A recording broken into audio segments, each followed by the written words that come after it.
পনির ধুয়ে রেখেছি, সবজিগুলো কেটে রেখেছি, পনির দিয়ে এই সবজিটা রান্না করব।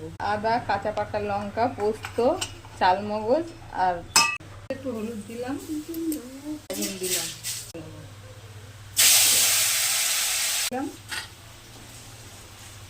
আলু, গাজর আর বিন ভেজে তুলে রাখবো। ভাজা হয়ে গেছে, তুলে নিচ্ছি।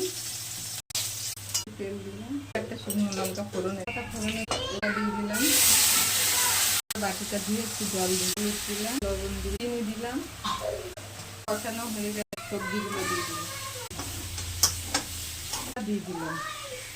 আমার রান্না কি আপনাদের ভালো লাগছে না? একটা ভিউজ নেই, লাইক নেই, ভালো না লাগলে বলে দেবেন, রান্না ছেড়ে দেবেন।